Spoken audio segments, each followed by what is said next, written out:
우리 오늘 신구약 중간사 이야기 할 차례입니다. 우리가 다니엘서 이야기 나올 때 고레스가 어떻게 출현되어졌는지 얘기 나눴죠. 그 전부터 이미 우리가 리디아 왕국의 헤라클레스 가문부터 시작돼가지고 리디아, 옛날로 말하면 셈 아들 엘람이 세운 나라는 엘람이고 아수르가 세운 나라는 아수르고 루시 세운 나라는 루시아다. 그래갖고 그 루시아가 발음상 리디아 이렇게 되거든요. 그래서 그 리디아라고 하는 나라가 또 아람이라고 하는 사람이 세운 나라는 아람이라는 나라가 되었고요. 그래서 리디아 왕국이 어떻게 헤라클레스, 그 리디아의 유명한 헤라클레스라고 하는 가문에서 사르디스를 중심으로 해가지고 그 왕족이 그 나라를 다스리게 되고 그 메디아 나라, 이거 이미 벌써 이제 얘기가 나왔기 때문에 더 반복할 필요는 없을 것 같습니다. 이 보시죠? 헤라클레스 가문, 여기가 지금 리디아라고 하는 나라의 계보고 마지막에 카타올레스 그리고 기게스로 연결되어지는 메롬나스 가문, 요 연결을 우리가 이미 역사 이야기를 통해서 했던 것을 우리가 압니다. 이게 또 반복하면 또 너무 긴 얘기가 되겠죠. 예, 그리고 고레스 이야기도 우리가 이미 했었고, 다리우스 히스타페스 1세, 그 다리우스 지금 기게스로 해가지고 알리아테스 이오니온 판탈레온으로 이오니아 여자에게서 또는 카리아에서 그 공주가 아스티아게스와 결혼해가지고 그 사이에서 만다네 캄비세스, 만다네가 이제 꿈을 꿨는데 만다네에게서 열국을 다스릴 귀한 사람이 나온다고 그렇게 꿈을 꿔가지고 이 아스티아게스가 기분이 되게 나빴죠. 그래가지고 만다네 공주를 외국으로 저 지방 변두리로 갔는데 그 변두리에 그 조그만한 그 영주 캄비세스라고 하는 사람하고 결혼시켰는데 사이에서 고레스가 나왔죠. 이 고레스를 죽이려고 또 이렇게 그 총독을 통해서 이렇게 음모를 했지만 결국 성공하지 못했어요. 결국은 고레스가 장성하게 됐고 자기를 그렇게 어려움에 빠뜨렸던 것까지 전부 다 감수를 하게 되죠. 그래서 고레스로부터 캄비세스의 그 슈도 스메르디스라는 가짜 스메르디스 사건도 있었고, 그 다음에 다리우스가 우리가 다리우스 히스타페스 1세라고 하는 그 다리우스, 바로 이 다리우스가, 그 다음에 성경에서 우리가 만나는 아하수에로 아닥사스다 이런 사람들이 나타나죠. 이런 얘기로. 그래서 고레스가 그 외삼촌 다리우스, 신바벨로니아, 그래서 다리우스 벨사살 때 이제 고레스가 벨사살을 제거하고 여기서 누구를 만나게 되죠? 다니엘을 만나게 되고, 다니엘이 성경 교사가 되어서 고레스가 하나님의 사명을 깨닫고 다시 일어나게 된다. 그래서 고레스로 이제 페르시아라는 제국이 쭉 연결되게 되고, 이 페르시아 제국에 이렇게 다리우스 3세까지 연결되는데 마게도니아 왕국이 새로 진흥하면서 이때 벌써 어떤 일이 벌어지죠? 막 마라톤 전쟁부터 시작해서 스키디아 전쟁, 막 맥 없이 진 빠지는 그런 전쟁 해가지고 결국 제국이 쇠하여지게 되고, 그 쇠하여진 끝에 마게도니아에서는 필립이라고 하는 것은 뭐 사랑한다, 포스는 말인데 말을 사랑하는 한 사람이 있었거든요. 우리 말을 사랑하는 사람이 마게도니아에서 조카의 왕위를 빼앗아가지고 자기가 왕족이 됩니다. 그래서 필리포스 대왕이 되고 그 아들이 이제 알렉산더 대왕이 되고, 이런 이야기를 오늘 우리가 지금 좀 해야 될 것 같습니다. 그래서 아토사 왕비 그리고 다리우스 히스타페스가 다리 다쳤던 사건도 얘기도 이루어졌고, 그 전쟁 이야기도 했었고, 페이디피데스 그 마라톤 전쟁에서 40km 달려가지고 마라톤이라고 하는 경기가 생겼다는 것도 지난 시간에 했었고, 그리고 에스더 할 때 에스더의 남편 아하수에로, 그죠? 에스더의 남편 아하수에로 얘기도 했었고,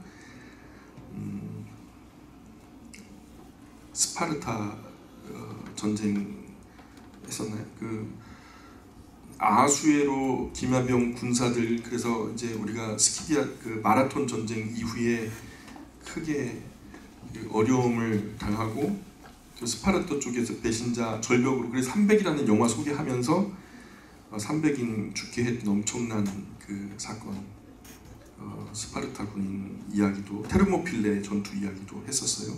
그 다음에 이제 플라타리아 전투, 페르시아가 엄청나게 큰 손실을 봤던, 그래서 마지막으로 헬라 제국이 일으켰던 전쟁이 살라미스 해전인데 주전 481년에 일어났던 살라미스 해전을 보면 그리스 사람들이 어려서부터 지형지물에 굉장히 익숙하잖아요. 자기가 사는 지역이니까.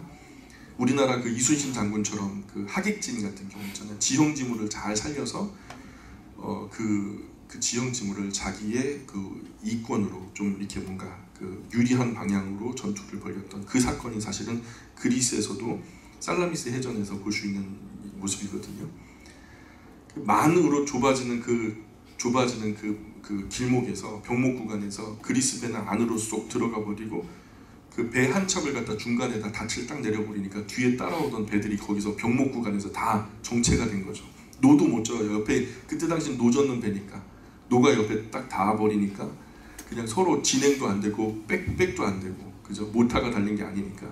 그러니까 노도 못 젓두고 들어가지도 못하고 나가지도 못하는 거기다가 기름병을 막 던져가지고 그렇게 불을 질러버리죠. 그래서 불타다만 몇 척 이끌고 아수에로 왕의 쓸쓸히 궁국으로 돌아갔다는 이야기. 그날따라 엄청난 바람이 불고 또 배가 깨지고 불타고 페르시아 배와 군인들 약 500만 명 정도가 바다에 수장되었던 사건. 그래서 살라미스 해전이 페르시아 국력 최고조에 올라갔었을 때 그 정점을 찍고 내리막길에 해당하는 그 전쟁이 바로 살라미스 해전이라는 전쟁인데 그 강대한 페르시아가 인도에서부터 이디오피아까지 127개국을 호령하던 페르시아 제국 영광도 점점 사그라지기 시작했던 이유가 바로 이 살라미스 해전 때문에 그렇습니다. 그래서 그 이후로도 100년 정도 근근히 이 페르시아가 지탱을 합니다. 그 뒤를 이은 사람이 아닥사스다 1세 롱기마누스라고 하는 별명을 가진 사람인데 고레스부터 따지자면은 고레스, 캄비세스, 휴도스메르디스, 다리우스, 히스타페스 1세, 아하수에로, 아닥사스다. 그죠? 그 아닥사스다가 바로 롱기마누스인데요. 바로 에스라 느헤미야 때에 느헤미야를 술 맡은 관원장으로 삼았던 사람이 바로 그 사람입니다. 그래서 아닥사스다 1세 롱기마누스, 그 뒤로 다리우스 2세부터는 우리 성경에는 잘 이름이 안 나와요. 그리고 바로 이 아닥사스다까지만 성경에 나오는데 그 다음이 아닥사스다 2세, 아닥사스다 3세, 아르세스, 다리우스 3세. 그리고 다리우스 3세까지 와서 페르시아가 망하는 겁니다.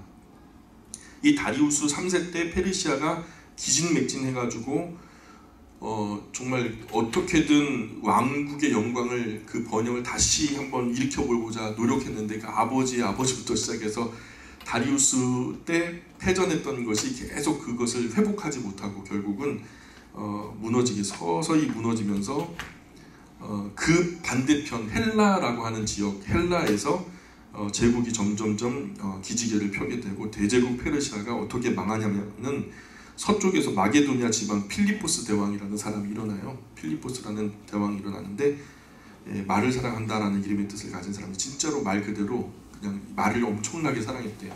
이 사람이 바로 알렉산더 대왕의 아버지입니다. 이 필리포스가 말을 엄청나게 좋아해요. 순한 말은 별로 안 좋아하고 거친 말을 좋아했대요. 야생 말을 갖다가 잡아와 자기가 직접 길들이는 것을 되게 즐거워했대요. 어느 날 이 필리포스가 모두가 포기해가지고 아무도 길들이지 못하는 엄청난 야생 말을 만나게 된 거죠. 그래가지고 야 나랑 같은 기지가 있나 해서 아들 알렉산더에게 그 말을 갖다 선물을 하면서 너가 한번 길들여봐라. 그랬더니 이 알렉산더가 불과 얼마 지나지 않아가지고 순하게 길들여가지고 자기가 타고 다니더라는 거죠. 이 알렉산더 대왕의 아버지 필리포스가 사실 우리말로 말하면 이제 세조 같은 사람입니다. 세조. 자기 조카 왕위를 찬탈해가지고 자기가 왕위를 차지한 사람인데 결국 이 필리포스는 암살당해서 죽고요. 그 조카 왕위를 찬탈하는 짓이 정말 그 나쁜 짓으로 여겼던 것 같아요. 결국 그 칼로 쓰니까 칼로 망한 거죠. 그리고 그 아들 알렉산더가 20살의 약관의 나이에 마게도니아의 왕이 되죠. 알렉산더가 클 때부터 아주 맹랑했습니다. 한 번은 아버지가 필리포스 왕이 전쟁터에서 그 한 지역을 갖다가 다 접수를 하고죠. 전쟁에서 그 지역을 갖다 전부 다 정복을 하고 정복전에서 승리를 하고서 돌아오면은 그러면 그 생명 걸고 우리를 위해서 싸워줬기 때문에 너무 고맙다고 국민들은 나와가지고 또 환영식을 하잖아요. 퍼레이드 하잖아요. 근데 다들 나와가지고 아버지 너무 감사하다고 그리고 다들 왕이시여 너무 고생했다고 그렇게 해야 되는데 정말로 이 축하해야 할 아들이 안 나온 거예요. 이 환영식에 나오질 않아가지고 아버지가 섭섭한 거예요. 아들이 와서 이 영광스러운 모습을 좀 봐줬으면 좋겠는데 아들이 안 나와가지고 이 필리포스 왕의 기분이 정말 나쁘고 좀 섭섭하고 그런 거예요. 그래갖고 야, 왜 왕자가 코빼기도 안 비치냐? 그러니까 이 신하 중에 한 사람, 왕자님은 지금 울고 계세요. 뭐야, 아버지가 지금 이렇게 전쟁터에서 죽지 않고 살았고 또 엄청난 성과를 내가지고 사람들 다 좋아하고 환영하는 이 환영 일색에 이 즐거운 순간에 왕자가 돼가지고 말이야, 사내 자식이 돼가지고 눈물 짜고 있어. 당장 끌고 와, 그런 거예요. 그래서 오니까 눈이 그냥 팅팅 부어가지고 눈물 갖다 계속 흘리고 있는 상태로 끌려온 거죠. 뭐야, 사내 자식이 눈물 질질 짜고 말이야, 뭐 때문에 오는 거야? 그랬더니 알렉산더가 말하기를, 울면서 말하기를, 아니 아버지가 이런 식으로 세상을 다 정복하고 나면 난 뭐 정복합니까? 뭐 남겨주셔야 뭘 정복하든 말든 하죠. 그래서 섭섭해서 옵니다.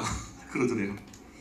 그러니까 이 필리포스가 기분이 좋아진 거예요. 얘가 그렇게 조전한 의미로 운 게 아니었구나 해가지고, 엠마, 호랑이는 강아지를 낳는 법이 없어. 내가 호랑이면 너도 호랑이야. 그러니까 아버지가 이 정도면 아들은 더 대단할 거니까 걱정하지 마라 하면서 위로했다라는 그런 일화가 있습니다.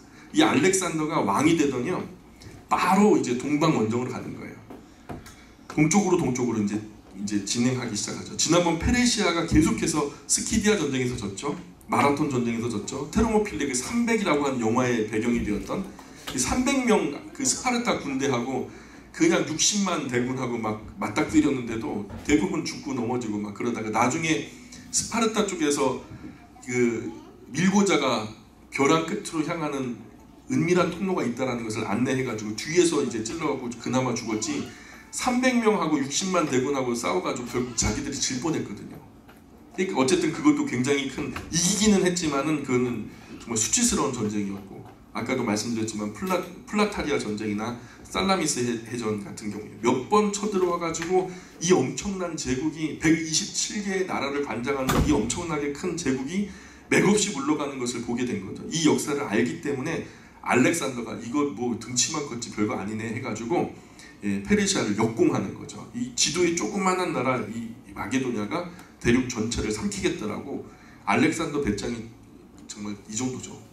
이 알렉산더가 군대를 이끌고 드로아에 상륙을 합니다. 그래서 알렉산드리아 드로아스, 알렉산드리아 드로아스, 그래서 알렉산드리아 그런 거예요. 알렉산드리아. 시리 너 가만히 있어. 죄송합니다. 시리라고 안 불렀는데 지가 나와가지고 이렇게. 예, 그래서 알렉산드리아라는 말은 알렉산더 왕의 땅이라는 거예요. 이하는 누구누구의 땅, 알렉산더, 알렉산더의 플러스 이하, 알렉산드리아. 그래서 여기까지 와서 알렉산더가 땅에 입을 맞춰요. 그 의미는 여기부터 내 거 그런 거예요. 그래갖고 내 땅이 여기서 시작되는 거야 하는 의미로서 찜을 찍는 거죠. 그리고는 그리스 전쟁 영웅의 신들에게 제사를 지내고 동방 원정으로 쭉쭉 그냥 그야말로 중동에서 그 유럽에서 더 건너오자마자 처음 시작되어지는 아시아 대륙의 첫 자락부터 동쪽으로 계속 그냥 다 정복하면서 나가기 시작하는 거죠. 그래서 페르시아가 그 많은 전쟁을 치르면서 너무 많은 젊은이들이 막 끌어다가 죽었죠. 그죠? 전쟁에 참전했다가 성공한 케이스는 없고 대부분 죽어나가고, 또 죽는 것만 끝나는 게 아니라 그 전쟁의 군량비나 세금부터 물자부터 시작해서 엄청나게 많은 사람들이 죽고 많은 세금이 손실을 당하고, 또 각 지역 분봉 국가들이 너무나 살림이 안 좋아지다 보니까 페르시아 황실에 대한 원망이 이만저만이 아닌 거예요. 그래서 이럴 때 야, 차라리 너가 다스리는 것보다 누가 다른 사람이 나타나가지고 정복해줬으면 좋겠다. 야, 너같이 그냥 막 힘이 없고 능 없는 사람이 와가지고 하니까 우리가 이 꼴 아니냐. 계속 조공은 조공대로 바치고 또 더 많은 것 바치라고 하니까, 이럴 때 알렉산더가 딱 오니까 적군이 온다고 한 게 아니라 뭐라고 이 헬라 제국의 그 페르시아 제국의 127개 나라가 뭐라고 얘기하냐면, 야, 태양신의 아들이 우리를 이 페르시아의 압제에서 해방시켜 주러 오신다 하면서 그걸 갖다가 좋은 것으로 받아들이는 거예요. 이 제국을 갖다 멸망시키러 오는 알렉산더의 발걸음을 환영하는 거예요. 그래서 알렉산더가 가면은 적군이 나오는 게 아니라 칼 들고 창 들고 와서 맞서 싸우려고 나오는 게 아니라, 아니 꽃다발을 들고 나와요. 어서 오시라고. 그래갖고 환영 선물 드리고 뭐 싸울 게 없는 거죠. 계약서에다 사인하고 조공은 제때 바칠 테니까 우리를 좀 안전하게 또 살기 좋게 좀 잘 돌봐달라고. 그래서 꽃다발 나오고 환영 선물 등장하는 거죠. 싸울 게 없는 거예요. 알렉산더는 거의 제대로 싸움을 한 게 없어요. 그 알렉산더의 개인 역사 속에서 한 3번 정도는 피 흘리는 싸움을 싸웠거든요. 그 나머지는 전부 다 접수예요. 두로에 가서 한번 싸웠고 가자에서 한번 싸웠고 나머지는 거의 다 접수하고 도장 찍고 환영식에 참석하는 정도. 그래서 환영 파티 자리에서 그냥 와인 한 번만 이렇게 이렇게 흔들면 되는 정도. 그리고 전쟁이라기보다는 아예 헬라 문화의 전도사처럼 대학자들을 다 거느리고 다녔어요. 헬라의 철학부터 시작해서 그 문화가 얼마나 융성한지를 선전하는 그런 사절단을 거느리고 다니면서 그렇게 다니니까. 그런데 이 천하의 알렉산더도 두로를 함락시킬 때는요 진땀을 뺍니다. 두로 사람들이 끝까지 항전을 하는 거예요. 너한테 항복하지 않겠다는 거예요. 알렉산더가 화가 나가지고 그리스 본토에서부터 이 바다를 다 메워버려 그냥 가지고. 그 섬이었거든요. 그 섬인데 야, 우리가 그냥 뭐 바다에 능하지 못하니 뭐 들어가지도 못하고 나가지도 못하고 계속 애를 먹이니까 야, 저 바다 메워버려. 그냥 섬을 육지로 만들어버리면 우리가 그냥 땅 밟고 가고 정복하면 되잖아. 그리고 진짜 땅을 다 메웠어요. 진짜로. 왕의 명령이 이렇게 준엄합니다. 그래서 바다를 메워 들어가서 두로를 정복한 거예요. 원래 두로는 섬이었는데 결국 두로가 함락이 됩니다. 두로가 함락이 되고 가자지구 전투할 때 알렉산더가 부상 입을 정도로 격전이 펼쳐지는데 그 외에는 별로 전정한 것이 우리가 생각하는 그 치열한 전투 이것은 몇 번이 없어요. 그래서 알렉산더가 그때 가자지구 전투 때 알렉산더가 부상을 입을 정도로 격전이 벌어졌는데 그 외에는 큰 전쟁은 없었고, 그렇게 알렉산더가 중근동 일대를 다 정복해버리고 결정적으로 페르시아 마지막 왕이 다리우스 3세하고 충돌을 하게 되죠. 이 다리우스 3세하고 이제 알렉산더 대왕이 이제 싸우게 되죠. 그래서 다리우스 3세가 가만히 보니까 자기가 생각할 때 알렉산더하고 안 되겠어요. 싸워도 이길 승산이 없어요. 그러니 다 넘어간 판에 뭐 이참에 생명이라도 건져야 되겠다 싶어가지고 다리우스 3세가 자기 딸을 갖다가 알렉산더에게 보내요. 우리 딸 보낼 테니까 우리 딸내미하고 결혼해가지고 우리가 사돈나라로 뭐 싸움 필요 없이 그냥 우리가 평화조약을 맺자. 이것을 제안했는데요. 이 알렉산더가 그냥 다시 돌려보내요. 거들떠보지도 않고 그냥 밀고 들어가자 그래가지고 밀고 들어가고 다 정복해버립니다. 그리고 이렇게 이집트도 정복당하죠. 이집트도 지난번 캄비세스가 그렇게 악독한 짓을 했기 때문에 역시 태양신, 우리 캄비세스 기억나시죠? 그 아버지 아마시스 그때 그 딸내미를 우리 보내라 그랬더니 아이고 그리고 무수리를 보내면서 야 이렇게 귀한 사람을 너한테 보낼 자격이 없고 너한테 어울리는 사람 하나 보내겠다 해갖고 좀 그 궁녀를 하나 보냈던 그런 사건 때문에 그가 화가 나가지고 와가지고 또 아버지 무덤에서 미라를 또 꺼내가지고 막 말에다 달고 다니면서 마지막엔 사람들 보는 그 이집트 대로변에다가 막 불을 질러가지고 했던, 그래서 그 이집트의 국민 감정이요 별로 안 좋아요. 페르시아를 향해서 별로 안 좋아요. 그래서 태양신의 아들이 우리를 페르시아의 악정에서 해방시키러 왔다. 이집트도 환영 일색이죠.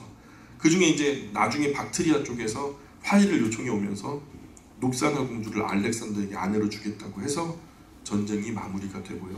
그리고 박트리아에서는 사실은 박트리아 이름이 어때요? 느낌이 어때요? 박이 터지면 뭐가 나올 것 같아요? 금은 보화가 나올 것 같죠? 맞습니다. 박트리아에서 나오는 금이 그렇게 많았대요.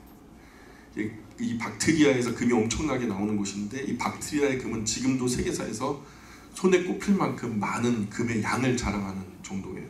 그런데 그 금이 다 어디로 갔는지는 아무도 몰라요. 미스터리예요. 혹시 여행 가셔서 이 박트리아 쪽에서 숨겨진 금을 찾으시거든 여러분 다 가지시고 예배당 짓기 땅 한 조각만 주세요.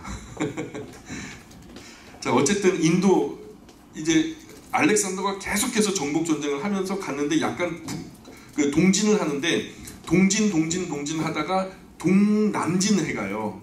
동쪽으로 계속 가면 우리나라까지 왔을 거예요. 약간 북쪽으로 치우쳤다면. 근데 동진을 하면서 방향 감각이 없다 보니까 약간 동남진을 한 거죠.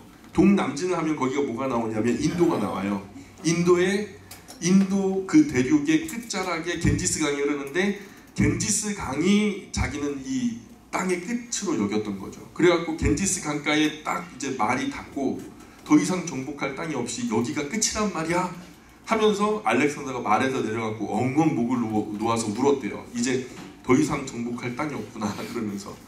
그래서 신하들이 폐하 어째서 우십니까? 알렉산더가 야, 더 정복할 땅이 없다 야 그러면서 울었다는 거예요. 마게도냐를 출발한 지 11년 만에 인도까지 다 정복을 해버린 거죠. 20대 출발해서 20대 초반에 출발해서 30대가 초반이 된 거죠. 장가도 못 간 거예요. 더 이상 정복할 땅이 없는. 저녁이 되면은 전부 다 모든 병사들이 나와가지고 음식에 술에 그냥 막 술판이 벌어지죠. 전부 다 술에 취하면 전부 다 무슨 생각이 들어요 또? 물론 술을 안 취해봐가지고 잘 모르겠어요. 근데 술 취하니까 전부 다 두고 온 처자식 생각이 나는 거예요. 알렉산더야 자기야 처자식이 없지만 근데 이 병사들은 무슨 죄예요? 11년 동안. 그러니 야 이게 더 이상 차지할 땅도 없고 여기서 뭐 하냐 할 것도 없이 그냥 그 끝에 앉아가지고 알렉산더가 일어나야 일어나는 거 아니겠습니까? 거기 진을 친 그 상태로 저녁이면 술판이 벌어지고 또 술판이 벌어지면 처자식 보고 싶다고 엉엉 울고 그때 만약에 약간만 방향을 북쪽으로 틀었어도 지금 한국 땅까지 아마 왔을 거예요. 오고도 남죠 이 사람 성격이. 30살 초반밖에 안 됐는데. 근데 이제 이렇게까지 되니까 병사들은 움직이려고 하지 그 알렉산더가 일어나려고 하지 않으니까 이제 뭐 어떻게 해야 되는지 리더가 어떤 그 방향을 설정해 주지 않으니까 병사들도 어쩔 줄 몰라 하는 그런 때에 그 뭐 고향까지 다시 갈 수는 있을까, 두고 온 처자식을 다시 볼 수는 있을까 이런 생각이 자꾸만 만날라니까. 그런데 정말 이상하게도 알렉산더가 그 아마 거기서 술을 굉장히 거나하게 먹었던 것 같아요. 계속 난폭하게 굴고 막 자꾸만 이제 병사들 입장에서 어려운 상황이 돼버리니까 술을 먹었는데 열병에 걸려서 죽었다고 기록은 나와 있어요. 지금도 세계사 속에서 알렉산더가 왜 죽었는지에 대한 이야기는 의문사로, 이 의문사가 진상 규명이 돼야 되는데 그죠? 근데 그 이미 너무 시간이 오래 흘렀기 때문에 알렉산더가 왜 죽었는지 모르는데 기록상은 열병에 걸려서 죽었다 여기서. 그래서 이 알렉산더가 끝없는 독재적인 전행 때문에 반발이 강했는데 그래서 누군가가 이 알렉산더가 살아있는 한평생 피만 흘리다가 하루도 평화로운 날을 살지 못하고 죽을 거다 그렇게 했대요. 그런데 정말로 하루도 평안한 날이 없이 전쟁터에서 살다가 전쟁터에서 죽어간 사람이 알렉산더예요. 아마도 암살당했을 가능성이 크다. 알 수 없는 독극물에 의해서 암살당했을 가능성이 크다 이렇게 보고 있어요. 어쨌든 이 알렉산더 밑에서 굉장히 열심히 그 충성을 바치면서 이 나라들을 정복해 나갔던 4명의 장군이 있어요. 그 4명의 장군이 카산더, 리시마커스, 안티고누스, 톨레미. 카산더는 알렉산더 시다른 누이 동생 남편이에요. 제부죠. 오늘날로 말하면 제부, 하프시스터, 그죠? 리시마커스, 그 다음에 안티고누스, 톨레미. 이 4사람이 야 우리 어떻게 할까? 이 알렉산더 대왕이 우리에게 남겨준 이 정복한 땅들을 어떻게 할까? 고민 좀 해보자. 그래가지고 한 사람이 그 통치를 할 것인지 과주 정치로 한 사람이 알렉산더 자리를 대체하면서 대왕이 될 것인지 아니면은 천하를 4등분 해가지고 우리가 각각 차지할 것인지 한번 생각해보자. 그래갖고 각각 차지하자고 의견이 통일이 된 거예요. 그래가지고 첫 번째 카산더라고 하는 사람은 헬라 본토를 차지하게 됩니다. 알렉산더 그 대왕의 본거지죠. 헬라 본토를 차지하고 하니까 정통성이 인정이 됐잖아요. 그냥 싸울 이유가 없어요. 제일 좋은 땅 가졌으니까. 두 번째는 리시마커스, 트라키아 비두니아 쪽으로 이 땅을 정복하게 되고요. 그 다음에 세 번째 안티고누스 같은 경우에는 우리가 잘 아는 바벨론이나 메디아, 페르시아 이쪽 성경의 땅 지역을 다 갖게 되고요. 톨레미라고 하는 장군은 이집트 지역을 갖게 되죠. 그래서 이 4제국 중에서 제일 큰 땅을 차지한 안티고누스라는 사람이 자기가 알렉산더의 후계자라는 거예요. 제일 큰 땅을 차지했으니까 내가 다른 거 몰라. 정통성, 뭐 혈, 피, 뭐 그런 알렉산더는 무조건 땅이지 땅. 땅의 규모로 봐봐. 누가 적통이겠어? 나야 나. 그래서 안티고누스가 지가 알렉산더의 후계자로 나오니까 리시마커스하고 톨레미가 웃기지 마. 무슨 네가 적통이야. 이 두 사람이 힘을 합해가지고 격렬한 전쟁을 통해서 안티고누스가 제거가 됩니다. 이때 그 리시마커스하고 톨레미가 연합해가지고 안티고누스를 물리칠 때에 공을 세운 사람이 톨레미 장군 밑에 있었던 셀류커스라고 하는 사람이에요. 셀류커스라고 하는 장군이 이 전쟁에서 자기 공이 큰데 이게 뭐 안티고누스의 땅을 자기가 차지하겠다고 나서는 거예요. 셀류커스가. 그래갖고 톨레미하고 셀류커스가 네가 뭔데 내 밑에 있는 장군의 한 사람이 네가 무슨 이 땅을 가질 자격이나 있어. 그래갖고 톨레미하고 셀류커스하고 또 싸움을 싸워요. 그래서 이 이집트 톨레미 왕조가 1세부터 7세까지 이르게 되는데, 톨레미는 남쪽 이집트 왕의 왕조고 셀류커스는 저 북쪽 아시리아, 우리 성경의 땅 아시죠? 성경의 땅에서 북방왕 하면은 바로 아시리아를 말하는 거고, 남방왕 하면은 이집트를 말하는 거예요. 이집트 저 밑에 이디오피아까지를 다 말하는 건데, 구스 땅까지를. 근데 남방왕은 톨레미 왕조를 말하는 거고, 북방왕은 셀류커스 왕조 아시리아를 중심으로, 남방왕은 이집트를 중심으로 톨레미 왕조. 그리고 이 두 왕조가, 톨레미 왕조는 어디로 올라가겠어요? 치려고 북쪽으로 올라가겠죠. 그리고 저 북쪽의 왕은요, 치려고 어디로 오겠어요? 이집트 남쪽으로 내려오겠죠. 그 사이에 누가 있어요? 예루살렘, 이스라엘이 있는 거예요. 150년간의 전쟁 속에 올라갈 때 이스라엘 들려가지고 무기 조달, 뭐 음식 조달, 여자 조달 다 거기서 현지 조달이에요. 현지 조달. 그러니까 남방왕이 올라가면서 이스라엘 쑥대밭 만들어 놓고 북쪽에서 싸우다가 지면은 기분 나쁘고 내려가면서 또 한 대 치고 내려가고, 또 한 번 맞았으니까 가만히 있으면 또 그 기세가 안 좋잖아요. 북방왕 아시리아 쪽에 있는 사람이 또 와가지고 그 남방왕 막 두드려 패고 또 지고 가잖아요. 그러면은 또 이스라엘 예루살렘 또 들려가고 거기 또 막 이렇게 그 짓밟고 가고. 이게 150년 동안 그런 거예요. 바벨론 포로 귀환 이후에 생겼던 일이에요. 그때 포로 70년 동안 교육을 받았는데, 이 사람들이 어떻게 했냐면, 하나님 너무 섬기기 귀찮아요. 오늘 같은 일요일은요 산에 가야지. 산에 갔다가 내려오는 길에 또 건강하게 동동주도 한 잔 마셔야 되고 파전도 마셔야 되고, 그냥 매주마다 이렇게 예배드리면 얼마나 번잡스러운 거, 얼마나 번패스러운 거.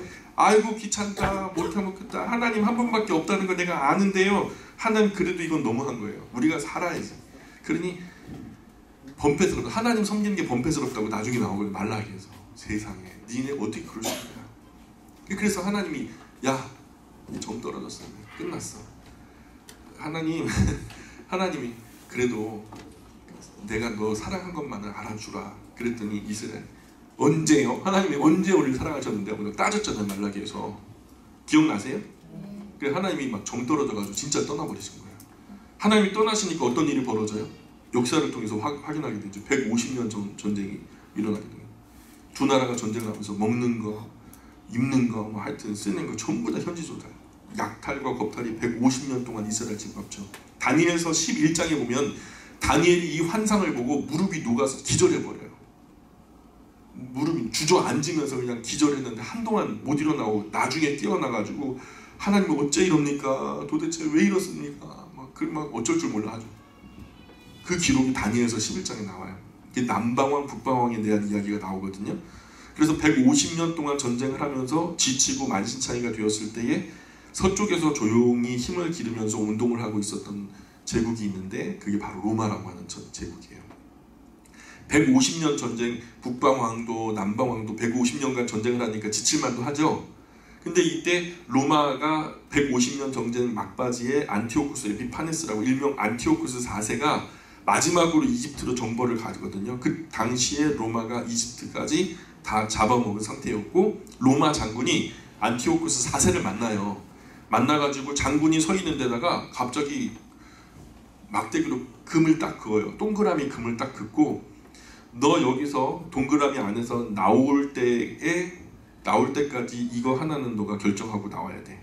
그 나오기 전에 로마하고 승부를 진검승부를 가릴 건지 아니면 너 오던 길로 도망갈 건지 둘 중에 하나 결정해. 그러니까 상하는 자존심 누르고 생명은 귀하니까. 그게 얼마나 분하고 창피해요. 그냥 동그라미에서 뒤돌아가지고 그냥 오던 길로 다시 올라가요. 너무 창피하고 분하고 막 그러니까 올라가는 길에 예루살렘에 들려가지고 또 분풀이를 거기다 다 하는 거예요. 셀류커스의 수십만 군대가 이집트를 치러 간다고 밀고 내려가죠. 이 수십만의 군대가 이 가나안 땅을 지나치게 되는데, 항상 문제가 먹는 거, 마시는 거, 싸는 거, 여자 등등 이런 문제에 대해서는 가능하면 현지 조달이 원칙이잖아요. 일본도 우리나라에 왔고 그랬잖아요. 겁탈과 강탈과 수탈과 포탈과 약탈과 강간, 살인, 이스라엘 땅이 엉망이 되는 거죠.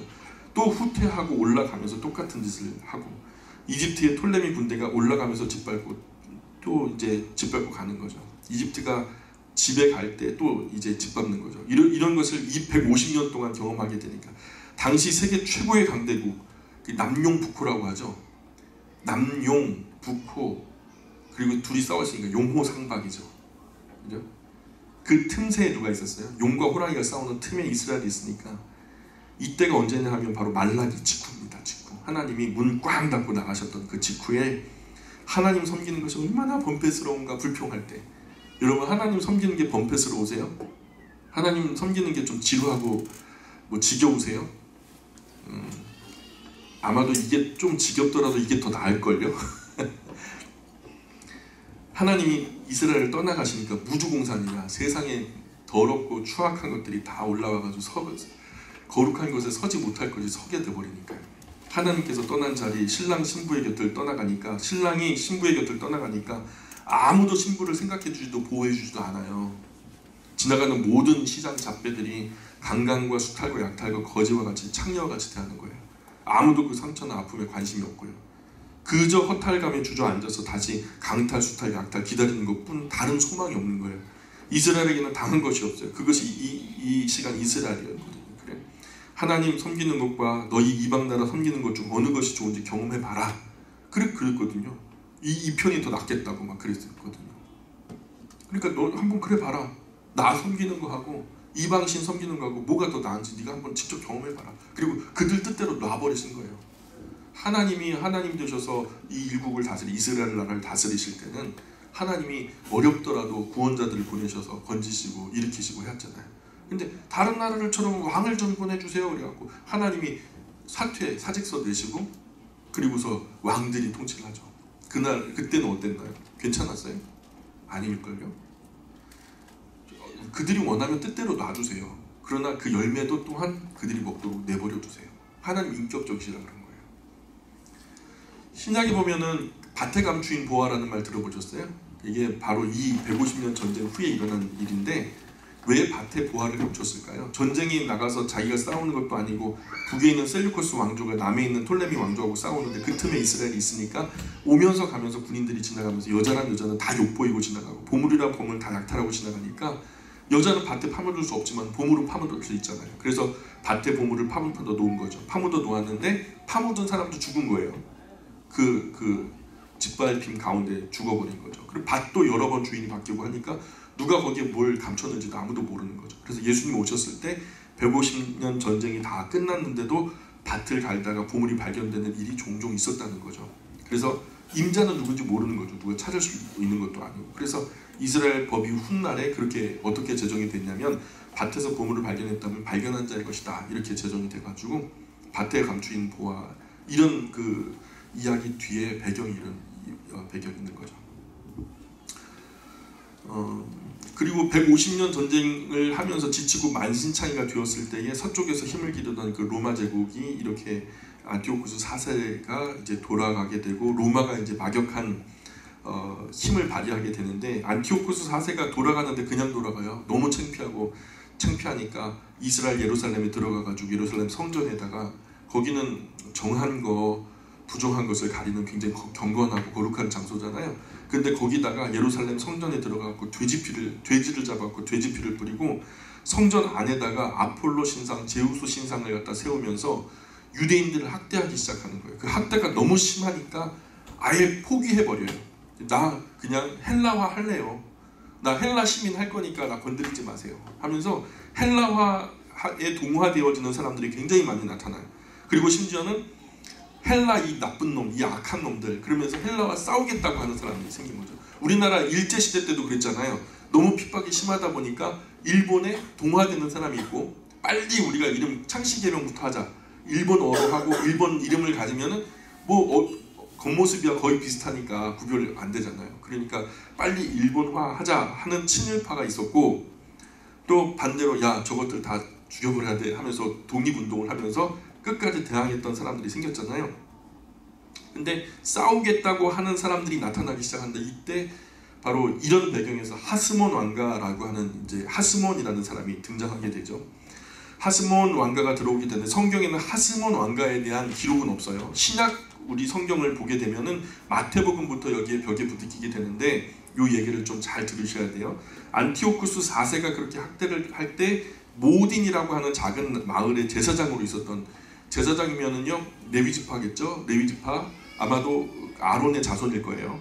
마따디아스라고 하는 경건한 사람이 있었어요. 안티오쿠스 4세가 유대 율법을 다 폐하고 할례를 금지하고 성경을 불사를 때에 거기 굴복하고 순종하는 사람들을 아주 분하게 아주 그냥 역겨워하면서 이런 나쁜 놈들이 있냐고, 아무리 그래도 하나님을 배신하냐고 그러면서 이제 마따디아스가 분연이 일어난 거죠. 끝까지 자기 신앙을 지키겠다 결단을 내리고 무력으로라도 우리가 저항을 하겠다 하고서 나섰던 사람이 마따디아였어요. 그래서 자기가 사는 동네에도 안티오쿠스 4세의 사자가 와가지고 제우스 신에게 절해라, 이제부터는 이 땅의 신은 여호와가 아니라 제우스다 라고 하면서 선포를 하니까 이 마따디아가 어떤 사람이 제사를 드리려고 나가는 것을 보니까 그 동족을, 야 네가 지금 여호와를 배신해? 그러면서 죽여버려요.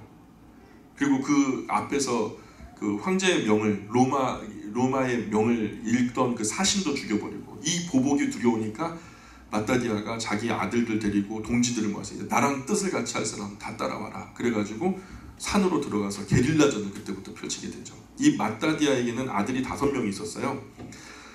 그 아들들이 정말 신앙으로 정말 정직하게 바르게 잘 키웠죠. 역사에는 큰아들 시몬, 요나단, 유다 이렇게 3아들 이름만 나타나요. 나머지 2아들의 이름은 나타나지 않고 있고요.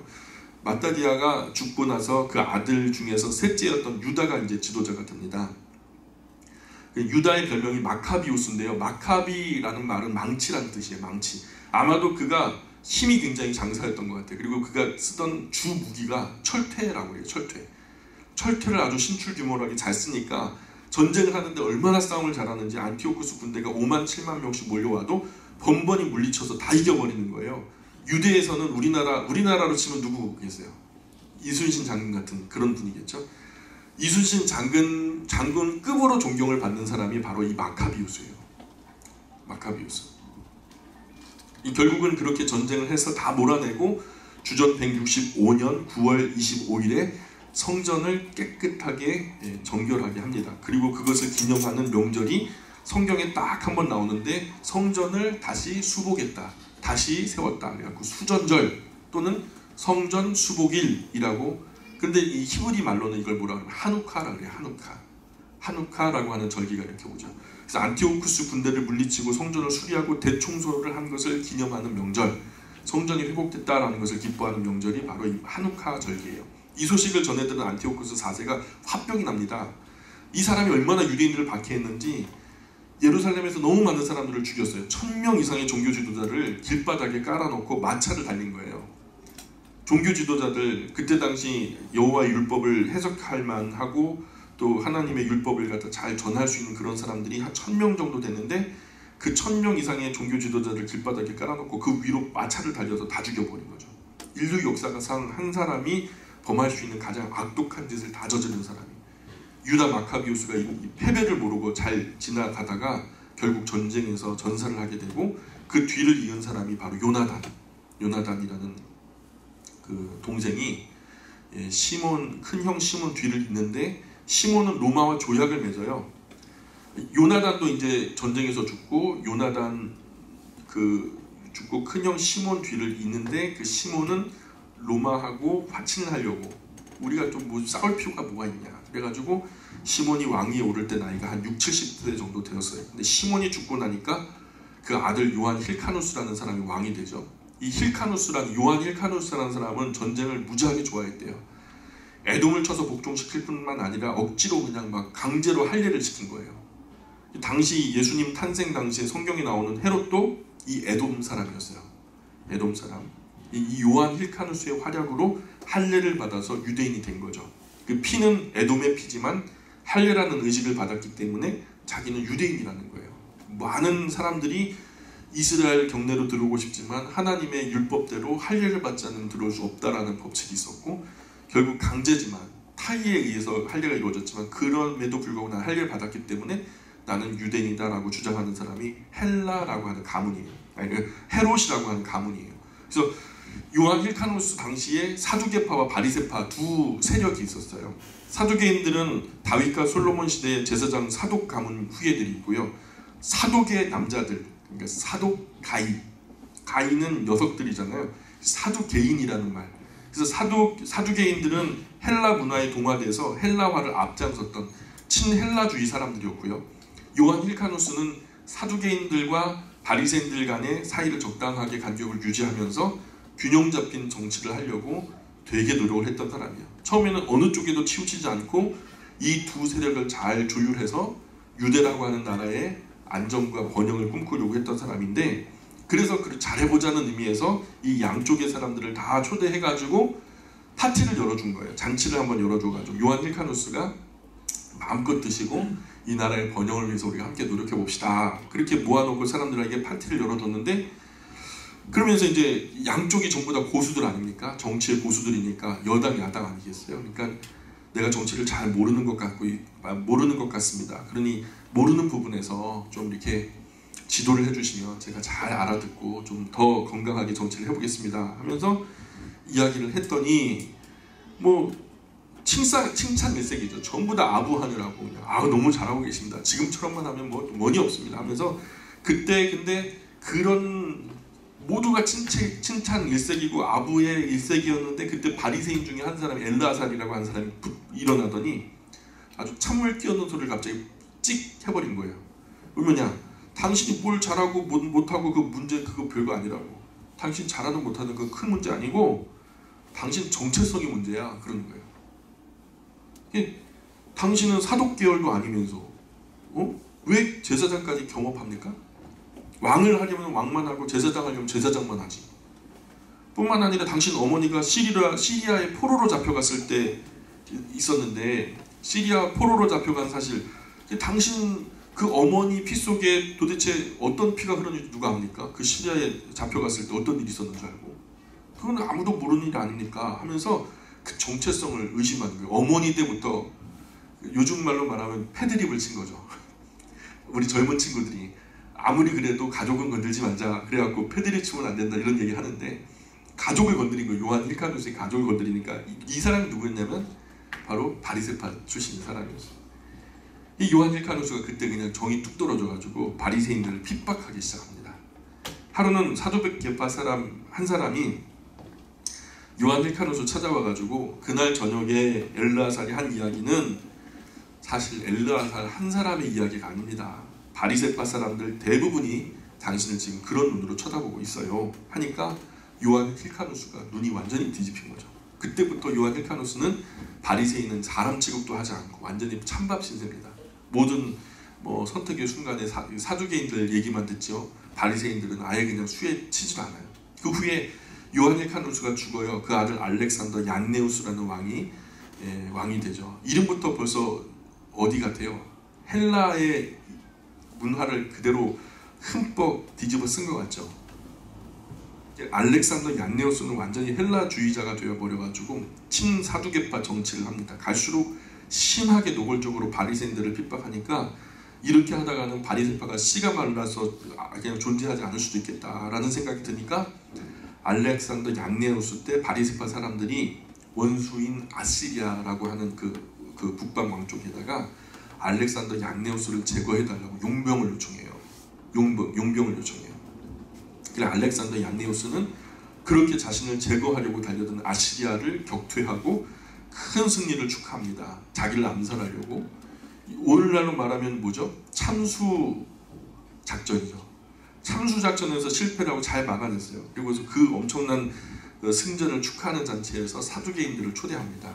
그리고 아시리아 셀류커스 용병을 요청한 주동자가 누구냐 조사해보니까 바리새파 사람들이에요. 바리새인들을 다 잡아와라 그래가지고 잡아온 사람들이 한 800명이 잡혀와요.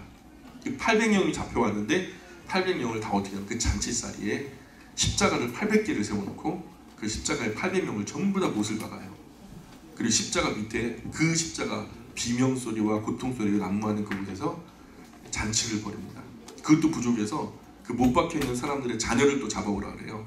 자녀를 잡아다가 십자가에 못 박힌 사람들이 죽기 전에 빨리 해야 된다고 그래갖고 그 사람들이 고통에 막 어쩔 줄 몰라 하는데 그 자녀들의 입을 강제로 벌려서 혀를 다 뽑아 죽여요. 그런 사람이 알렉산더 얀네우스예요.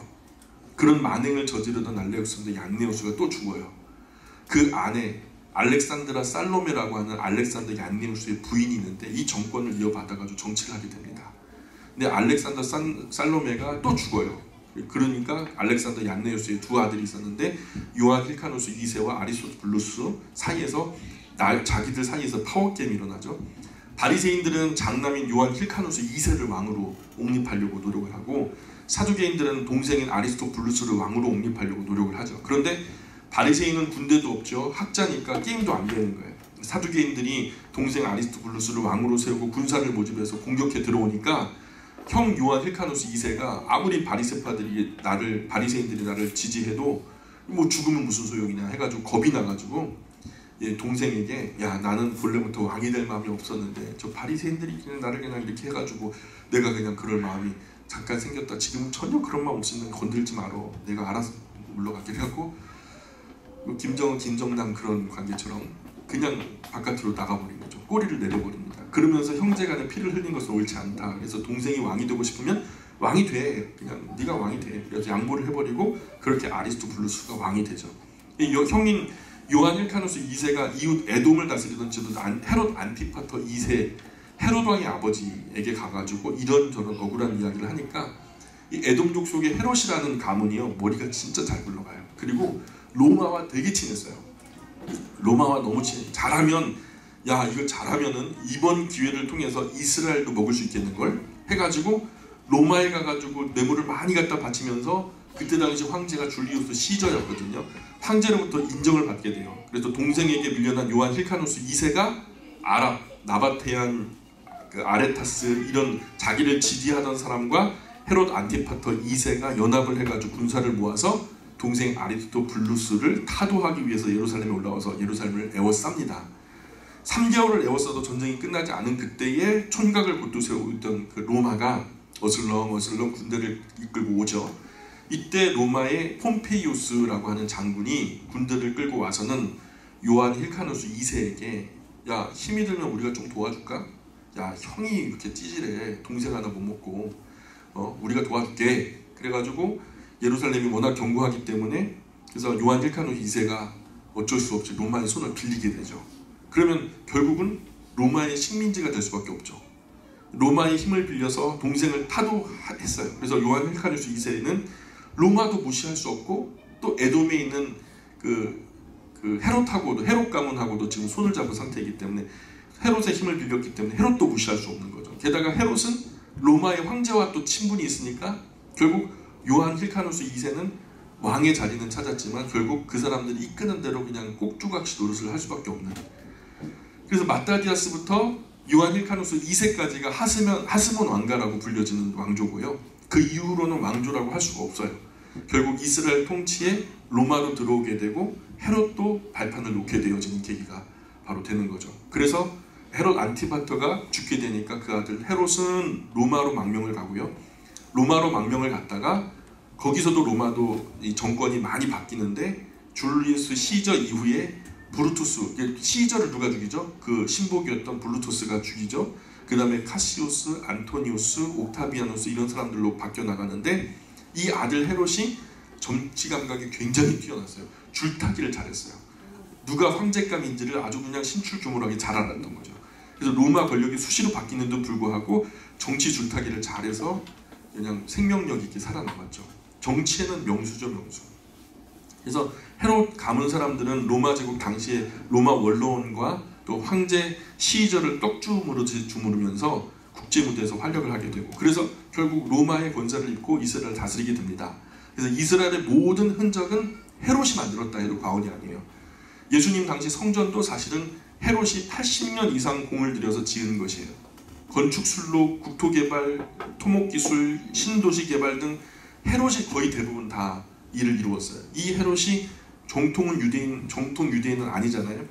다윗 가문도 아니잖아요. 그런데 그런 사람이 유대인이 왕이 되니까 경건했던 정통이었던 사람들로부터 항상 찬밥 신세가 되는 거예요. 자기는 인정받고 싶은 거예요. 정통성을 인정받고 싶은 거예요. 이 성과나 자기가 이루어놨던 이 성과를 봐서라도 내가 좀 적통이라고 내가 정통이라고 좀 인정해주면 안 되겠니? 하면서 이렇게 얘기를 하는 거죠. 그래서 헤롯은 정권을 유지하기 위해서 유대인들의 눈치를 엄청나게 많이 봐요. 그래서 이 헤롯이 자기의 정치적인 발판을 좀 안정시키기 위해서는 아무래도 하스몬 왕가의 한 여자, 유대인이 정통으로 여겨지는 것이 하스몬 왕가니까 하스몬 왕가의 마타디아스의 자손 중에서 어떤 여자와 결혼해야 되지 않겠나 해갖고 하스몬 왕조 마리암네라고 하는 여자와 결혼을 하게 됩니다. 거기서 아들도 많이 낳아요. 보이죠? 많이 낳아요. 그래서 이 여럿 중에서 누구를 후계자로 세울 것인가 고민하면서 그 후계자를 6번이나 바꿔요. 그래서 세웠다가 이게 아버지를 무시해 또 죽여버리고, 또 세웠다가 이게 또 아버지를 또 무시하네 또 죽여버리고. 그래서 얼마나 많은 자식들을 죽였는지 6번이나 바뀌었어요. 예수님 탄생 당시에 유대인의 왕 베들레헴 탄생 어린 아이들을 학살했던 사람이 바로 이 사람이에요. 미가서 5장 2절 예언이 그대로 이 사람의 손에 의해서 이루어지죠. 심지어 자기 아들 왕자를 3번이나 죽이고, 당시 속담에 헤롯의 아들로 태어나는 것보다 헤롯의 돼지로 태어나는 것이 훨씬 안전하다. 휘오스는 아들이고요, 휘스는 돼지거든요. 휘스가 이제 워드플레이죠. 헤롯의 아들로 태어나면은 금방 죽는데 헤롯의 돼지로 태어나면 그래도 자랄 때까지는 죽이지 않으니까, 그런 워드플레이가 있을 정도로. 그래서 결국 아들 헤롯이 죽고 나니까 아켈라오가 헤롯 뒤를 잇습니다. 그 이스라엘 전체를 다스린 건 아니고요, 유대 또 사마리아 이두메 지역을 다스리는 분봉왕으로 임명을 받게 돼요. 그래서 신약 성경에 분봉왕이라는 말이 나오는데 로마에 의해서 이스라엘의 일정한 지역을 다스리는 왕이라는 뜻이거든요. 이 아켈라오가 정치를 잘 못하는 바람에 쫓겨나고, 그때부터 로마가 직접 야 안되겠다, 분봉왕을 세우는 것보다 총독을 파견해가지고 우리가 직접 통치를 하는 게 훨씬 효과적이겠다 그래가지고 로마 총독도 파견되었던 때예요. 그래서 예수님 당시 빌라도 총독이 그런 5번째 총독으로 나오게 된 거죠. 분봉왕도 공존하고 있는 그런 상황에서. 이 성경의 배경이 이렇게 좀 열려지죠. 그 다음에 이제 헤롯 안디바도 갈릴리 베레아 지역 분봉왕으로서 있었고, 헤로디아와 불법으로 결혼했어요. 세례 요한이 근데 야 이건 뭐야, 네가 그렇게 족보를 갖다 그렇게 꼬아버리면 어떡해 하면서 맹렬하게 비판을 하니까 헤로디아가 이게 왕하고 내가 결혼했는데 축복은 못 해줄 만한 또 방해를 해? 그러면서 사랑은 움직이는 거야 막 그러면서 했는데, 헤로디아가 자기를 자꾸만 정체성을 의심하고 욕을 하고 막 세례 요한이 딴짓을 거니까, 헤로디아의 딸이 살로메라고 하는 여자애가 있었는데 살로메가 춤을 근사하게 춰가지고 야 너 소원이 뭐냐, 내가 나라의 반이라도 주겠다 그랬더니 엄마 헤로디아가 야 살로메 아빠한테 세례 요한의 목을 쟁반에 담아달라 그래. 그래가지고 살로메가 아빠 세례 요한의 목을 쟁반에 담아주세요 그렇게 부탁을 한 거죠. 많은 사람들 앞에 뭐 나라의 절반이라도 주겠다고 공언을 한 판인데 그거 뭐 안 들어주면 안 되잖아요. 그래서 원하지 않는데도 세례 요한을 참수해서 쟁반에 목을 담아다 주죠. 예수님이 체포된 뒤에 빌라도가 예수님을 이 헤롯 안디바에게 보내죠. 빌라도가 헤롯 안디바에게 보내서 신문을 하게 합니다. 그 다음이 빌립 2세인데 누가복음 3장 1절에 보면 이 이두메 드라고니 지방이 분봉왕이었고요, 헤로디아의 딸 살로메와 결혼을 하게 됩니다. 이렇게 헤롯 가문 사람들이 로마의 권세에 붙어서 이스라엘을 분한 통치하게 되고, 그러다가 헤롯 아그리파 1세가 다시 로마 황제로부터 이스라엘 전체를 다스리는 왕으로 임명을 받는데, 이 사람이 바로 사도행전 12장의 야고보를 칼로 죽이고 베드로를 옥에 가두었던 사람이 바로 이 사람이죠. 헤롯 아그리파 2세는요 1세의 왕위를 물려받지 못하고 일부 지역만 다스렸던 분봉 왕이 되는데, 나중에는 사도행전 24장에 나오는 바울의 재판에 참석한 그 똑똑했던 지혜로웠던 총독이었죠. 바울아 네가 적은 말로 나를 권하여 그리스도인이 되게 하려는구나. 그 헤롯인데 지혜롭고 똑똑한 것은 아니고 솔직히 우매무지했죠. 결국에는 바울이 뭔가 뇌물을 갖다 줄까 해서 오래 가둬두고 있었던, 그죠? 이렇게 헤롯 가문이 약 100년 정도 주전 37년부터 주후 70년까지 다스리게 됩니다. 정치적으로 불안할 때 유대인들 중에서 경건한 사람들은 어떻게 지냈냐면, 유대인들이 볼 때 도대체 우리나라 역사가 어떻게 될 것인가 막 이렇게 고민이 되는 거예요. 왕권은 헤롯이 가져갔고 실권은 로마가 가져갔고, 바리새인 사두개인은 맥도 못 추고 둘이 그냥 죽을 똥살똥 서로 싸우고 있고, 그래서 어떤 경건한 사람들은 야, 나라도 정권도 다 필요 없어. 산으로 가자. 기도원파. 이 사람들이 SNF파라고 해갖고 나눠지게 돼요. SNF파라 그래갖고 이 세상 정치와는 우리는 등을 돌린다 해가지고 완전히 은둔해버리고요. 세상과 등지고 하루에 7번 목욕을 해요. 그리고 기도하고 성경만 보면서 쿰란 지역으로 이동하죠. 그 쿰란 중심을 중심으로 해가지고, 왜냐하면 군사들이 쳐들어와도 동굴로 숨고 피할 수 있는 계곡도 많고 하니까 바로 SNF파가 이쪽으로 가가지고 공동체를 이루어서 살게 되죠. 여기가 우리가 지금 성경책을 지금 보잖아요. 세계 최고의 성경사본 Q사본이라고 하는 사본이 있어요. 여기에 우리 정경의 토대가 되는 거의 대부분의 정경이 여기서 발견되게 되는데, 그 지역이 쿰란이라고 하는 지역이에요. 쿰란. 그래서 쿰란이라는 지명을 따서 Q사본이라고 하는데, 많은 성경학자들은 세례 요한이 바로 이 SNF파 속에 속해 있었다라고 주장을 합니다. 그럴 가능성이 굉장히 커요. 또 어떤 과격한 사람은 무력으로 나라를 찾겠다고 열심당을 조직해요. 우리식으로 말하면 독립군이죠.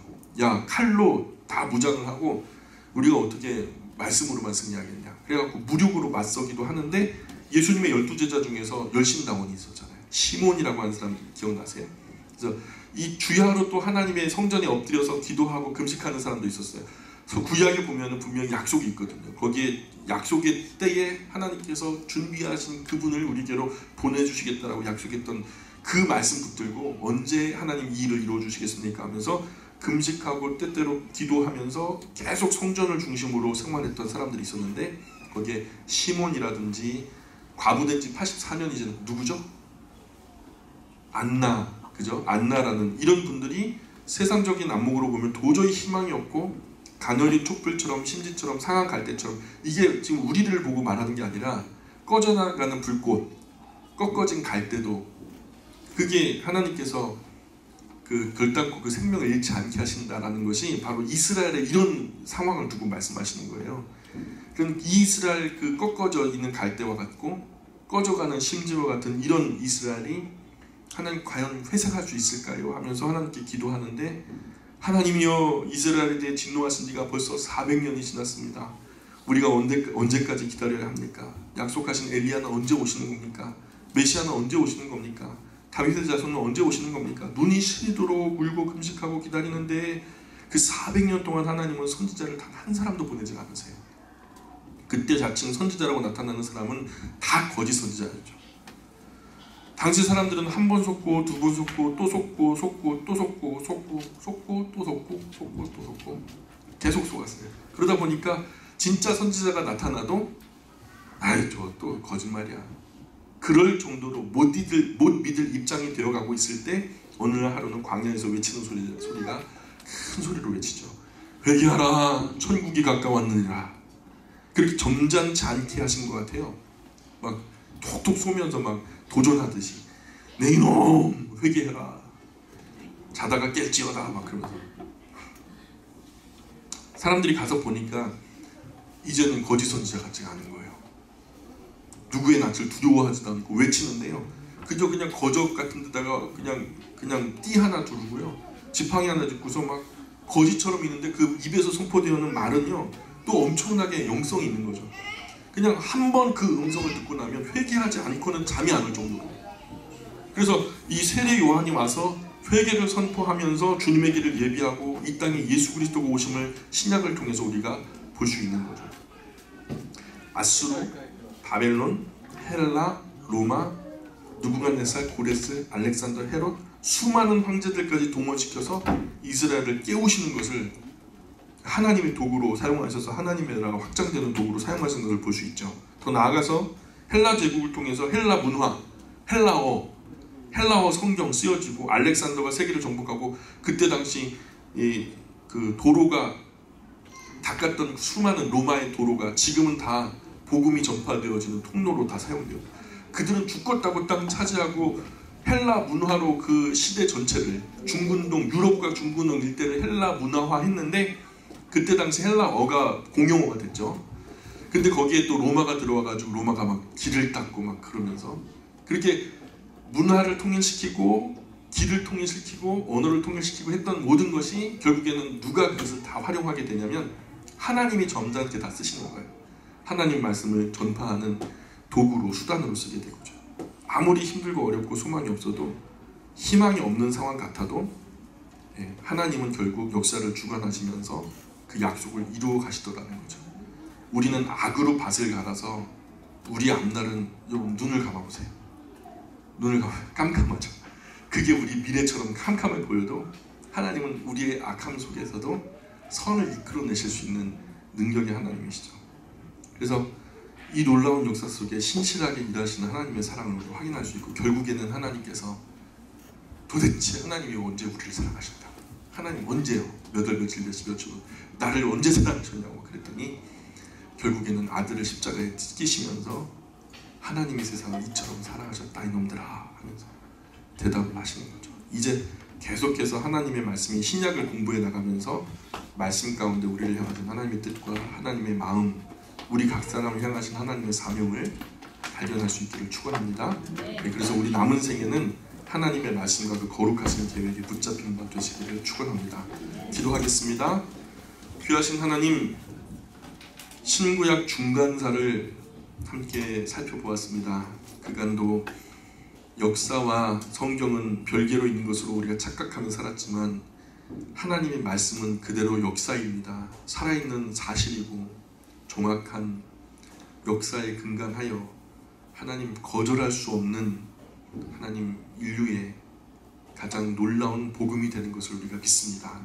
하나님, 마치 바람 타고 구름 타고 다니는 신화적인 모습으로 우리가 희미하게 성경을 알았다면 이 시간 그 환상을 깨게 도와주시고 이 말씀이 우리에게 오기까지 철저하게 역사적인 사실로 거쳐서 우리에게 왔다는 것을 이해하게 하시고 우리가 추상적으로 환상적으로 신앙생활할 것이 아니라 분명하게 두 발로 땅을 딛고 확실하게 하나님을 신뢰하며 바르게 신앙할 수 있도록 은혜를 내려 주옵소서. 이것은 신비한 영역이 아니라 너무나 건전하고 건강한 영역이라는 것을 우리가 알게 하시고 하나님 앞에 인격자로 설 수 있도록 우리가 남은 삶을 하나님 앞에 경건하고 거룩하게 가꾸어 나가며 주님이 붙들어 사용하실 만한 거룩한 도구로 우리가 우리 스스로를 가꾸며 정말 주님의 말씀으로 아름답게 세워져 나갈 수 있도록 성령께서 도와주옵소서. 또 한 주간이 시작됩니다. 또 한 달이 시작됩니다. 하나님, 이 한 달도 주님과 늘 동행하게 하시고 악한 사단마귀 틈타지 못하게 도와주시며 우리 모든 영광의 가족들 천군 천사로 둘러진 저 보호하여 주시고 악한 사단마귀 한 길로 들어왔으나 일곱 길로 도망하는 놀라운 능력과 역사 있게 도와주옵소서. 하나님 사랑하는 모든 영광의 가족들 하나님의 은혜와 말씀 안에서 매일매일 성숙하며 주님 부르시는 그날까지 정말 주님의 영광 가운데 빛나는 하나님의 자녀들 다 될 수 있도록 은혜 내려 주옵소서. 숨은 곳에서 봉사하고 헌신한 손길들 만배로 갚아 주옵소서. 감사와 영광과 찬송 하나님께 올립니다. 예수님의 이름으로 기도합니다. 아멘. 하나님께 영광.